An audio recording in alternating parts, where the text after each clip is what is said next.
I grew up in a normal family. Got two older brothers and one younger sister. We're a typical normal family. We did things together. We went to church on Sundays. I've been married for 31 years now to a lovely lady named Charlene. I don't know where I'd be without that lady. She's so special in my life. We have two boys that we love and are very proud of. The boys are young men now, Brendan and Nicholas. Brendan just turned 26 and Nick is 23. Our faith journey as a family is one that's been a rocky road, I would say. When we first married, we were more into being a young couple that were busy just having fun in life, and church wasn't a big part. Even though we both grew up in the church, church was more of a Sunday event only. Our faith journey grew when the boys were born, and we wanted to make sure they had a Christian background, because Charlene and I both believed in that with our hearts. It wasn't an easy road, and it wasn't a straight road by any means. There was lots of ups and downs. You seem to get into a plateau, and life takes over, and you don't really, you put God in the back seat, really, is what's happening. And I found with work and with family life, I was becoming the center of attention more so than God.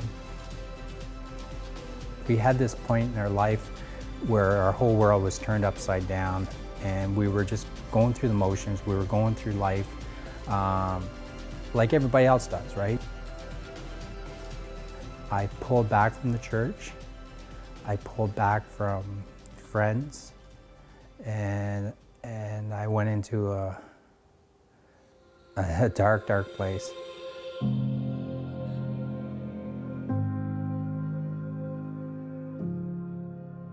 You didn't feel worthy.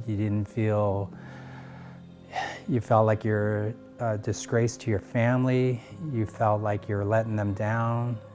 All these things went through my mind, and I was just so in the darkest spot I've ever been, and became very, very depressed.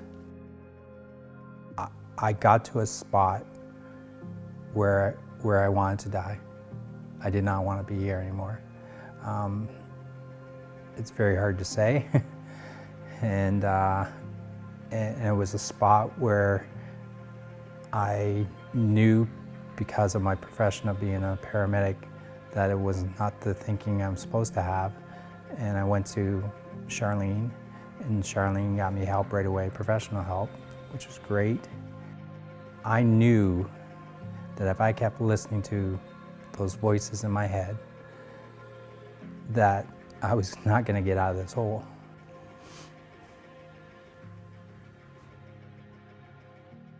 So I started to make sure I wasn't listening to my voices. I was listening to God. And I'm so grateful I had God in my life before all this. I would set up podcasts on my phone, and I would listen to sermons. I went from self-help to spirit help. And the Spirit worked in me and helped me get out of that hole. There's some days you feel like you're falling back in that hole, but you learn of your self-worth and how God sees you. And that spirit that's inside of me, and that voice that's inside of me in my heart and not in my head, is helping me be where I need to be. My advice for someone that's doubting their faith is to not be so hard on themselves. I think they need to set up some practices like I have, whether it's starting to get involved with people that are farther ahead in their journey or have gone through the same struggles you have, and to help listen to you and to help you to learn. It's the way we're wired, and we're wired, we feel there's something missing in our lives, and that thing we're missing is God. And we might think it's our career, we might think it's our money, it's our house, our kids, our church. But it's really God that we're missing and we need. My name is Todd, and this is my story.